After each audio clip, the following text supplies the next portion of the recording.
오늘의 역대하 36장 말씀 통해서 악한 역사를 통해 얻는 선한 신앙의 교훈이라는 제목으로 같이 은혜 나누겠습니다.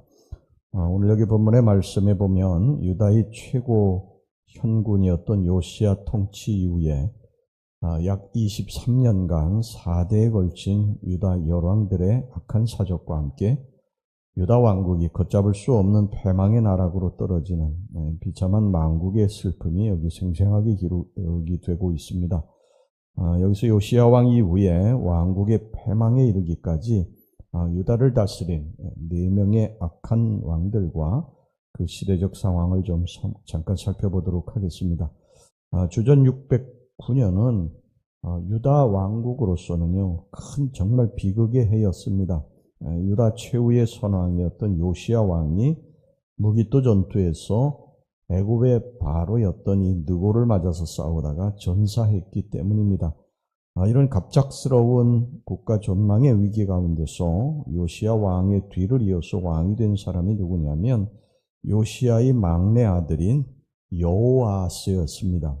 그는 다른 형제들과 비교할 때 반애굽적인 성향을 가진 사람이었습니다. 이런 여호아스의 기질은 당시 애굽과 원수 관계에 있던 유다 백성들의 정서와 잘 부합했어요. 그래서 백성들을 등에 업고 이 유다와 친애굽적 성향을 띠게 되는데,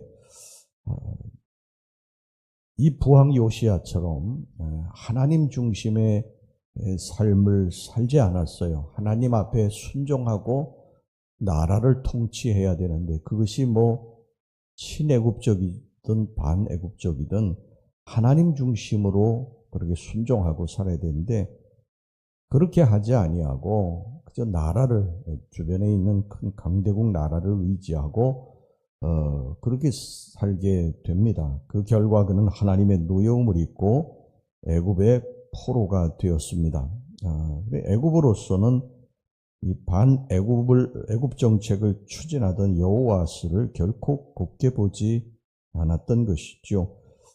그래서 여호아스는 왕이 된 지 3개월 만에 애굽으로 끌려가서 이 타국에서 운명을 달리하는 그런 신세가 되고 말았습니다. 하나님의 거룩하신 뜻을 거역하는 여호아스는 이렇게 비참하게 인생을 마감하게 되고요. 그 다음에 이제 왕위를 계승한 자가 누구냐면 요시야 왕의 둘째 아들인 여호야김이었습니다. 그러나 그는 애굽 왕 바로에 의해서 왕으로 세움을 받은 자 아닙니까? 그렇기 때문에 철저하게 또 자기의 형과는 다르게 친애굽 성향의 정치로 일관을 했어요. 그러나 이 여호야김이 왕이 된 지 3년 되던 해에 엄청난 국제적인 분쟁이 있었습니다. 그 뭐냐면 주전 605년에 있었던 그 유명한 갈그미스 전투가 그것이었습니다. 이미 아수르를 무너뜨린 이 바벨론이 전통적인 강대국이었던 애국과의 정말 구군을 건 한판 승부를 벌이게 되는데, 이게 그 유명한 갈그미스 전투거든요. 여기에서 이 애굽의 바로 느고가 철저하게 패배하게 됩니다.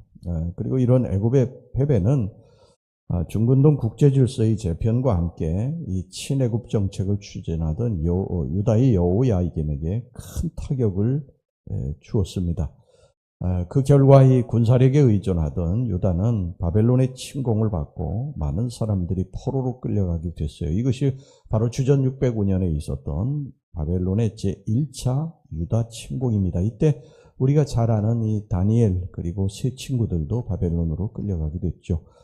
그리고 이제 이 여세를 몰아가지고 바벨론은 1년 뒤에 이 블레셋 땅이었던 이 아스글론을 점령하고, 또 2년 뒤에는 애굽의 북쪽 국경까지 진격하게 되고 애굽을 위협하는 그런 엄청난 존재가 됐어요. 그러나 이 애굽 북쪽 국경 부근에서 벌어진 애굽과 또 이 바벨론의 2차 전투에서 애굽과 바벨론은 양 나라가 모두 엄청난 타격을 입게 됩니다. 그 결과 이제 바벨론 왕 느부갓네살이 본국으로 철군하게 되고요. 이때를 놓치지 않고 여호야김이 바벨론의 손아귀에서 벗어나서 다시 애굽과 이 우호 관계를 회복하자는 속셈에 바벨론으로부터 독립을 선언하게 되죠. 그 결과 유다는 다시 바벨론의 제2차 침공을 받게 됩니다. 이때 이미 유다에는요, 여호야김을 대신해서 그 아들 여호야긴이 즉위에 있었는데 왕이 된 지 3개월 만에 바벨론의 침공을 받아서 이 포로로 끌려가는 비운을 맞이했습니다.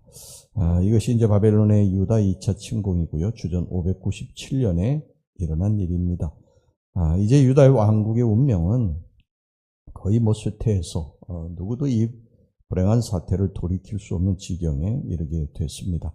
여호야긴의 이제 뒤를 이어서 왕이 된 사람이 누구냐면 시드기야인데, 시드기야는 다시금 이 반바벨론 친애굽 정책을 추진했습니다. 이제 바벨론과는 도저히 화해할 수 없는 강을 건넜고 이제는 온전히 애굽만을 의지할 수밖에 없었습니다.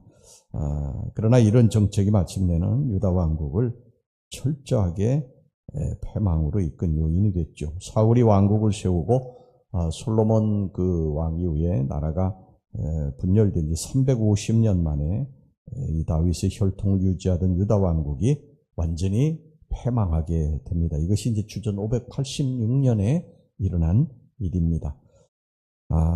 여기 열왕들의 역사를 이렇게 쭉 살펴보면요, 결론은 그것입니다. 그들이 이제 나라를 지키기 위해서, 물론 이제 그런 것이죠. 유다 나라라고, 이스라엘 나라라고 하는 이 나라는 우리나라 이 지정학적 위치하고 참 비슷해요. 위에는 그 전통적인 강대국이었던 아수르, 바벨론, 또 나중에는 이제 파사제국, 헬라제국 이런 제국들이 위에 있고 아래는 전통적인 강호였던 이 애굽이 있어요. 그래서 그 중간에 이렇게 딱 끼어 있습니다. 마치 우리나라가 중국하고 아래 일본 이런 나라들하고 이렇게 끼어가지고 끊임없이 중국을 붙잡고 또 일본을 붙잡고 이런 그 역사를 되풀이했듯이 이스라엘도 항상 그랬어요.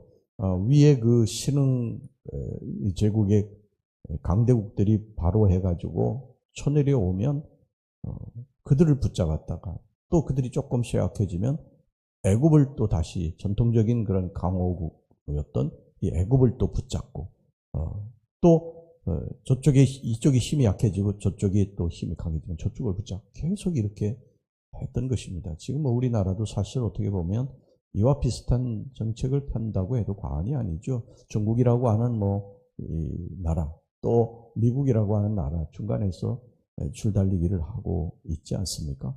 그런데 여기 마지막에 이 유다 왕국의 4명의 열왕들의 모습을 이렇게 보면서 우리들이 깨달아야 될 것은 뭐냐면 이 나라를 지켜주는 것은 내가 친애굽 정책을 펴느냐 아니면 친바벨론 정책을 펴느냐 반아수르 정책을 펴느냐 이런 것이 아니고 하나님의 말씀대로 그들이 순종하고 하나님 중심으로 살 때 하나님이 그 나라를 지켜주신 것이고 그렇지 않고 그들이 하나님의 손을 놓을 때 하나님께서 주변에 있는 나라들을 통해서 그들을 심판하셨다는 것이죠. 역사적인 안목으로, 그저 세상적인 안목으로, 인본적인 눈으로 보면 역사는 그렇게 흘러가는 것처럼 보이지만 우리가 영적인 눈으로 보면 이 배후에 하나님의 역사가 있었다는, 성경은 항상 그렇게 말씀을 하고 있습니다. 하나님을 붙들 때 그들이 살았다는 것이고요.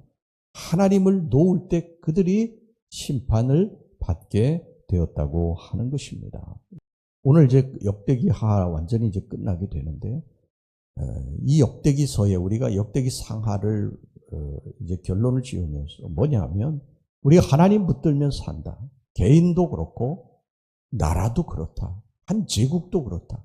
하나님 손을 붙들고 우리가 살아가게 될 때 한 개인도 또 나라도 제국도 번성하게 되고 하나님 축복을 받지만 하나님을 놓치면 열왕들이 우리들에게 생생하게 증거하는 것처럼 결국은 나중에 보면 멸망의 길로 가게 된다. 이것이 역대기 상하의 결론입니다. 우리의 오늘 개인적인 삶이 다른 세상 사람들이 볼 때 보잘것없는 것 같을지라도 우리가 하나님을 붙들고 끝까지 가면 결국 하나님이 세우신다. 우리의 후손들을 세우신다. 그러나 그렇지 않으면 결국 멸망의 길로 갈 것이다. 이것을 마지막으로 이 역대기가 우리들에게 남겨주는 교훈입니다. 이 하나님 말씀들 기억하고 하나님 중심으로 하나님 붙들고 믿음으로 살아가시 주의 이름으로 축원합니다. 기도하겠습니다. 하나님 아버지, 오늘 저희들 이제 역대기 하를 다 마칩니다. 주님이 역대기서에서 우리들에게 생생하게 가르치는 마지막 교훈은 우리가 하나님 붙들면 살고 하나님 도우면 죽는다. 한 개인도 나라도 제국도 결국 다 하나님 붙들어야 산다. 이것을 우리들에게 가르쳐 주셨습니다. 하나님, 저희들 지금 하나님 손 붙들고 있습니까? 하나님 손 붙들고 있으면 살고 하나님 손 놓으면 우리 죽습니다. 이 말씀 항상 기억하고 명심하고 하나님 중심으로 하나님 손 붙잡고 일평생 우리가 살아갈 수 있기를 예수님의 이름으로 기도하옵나이다. 아멘.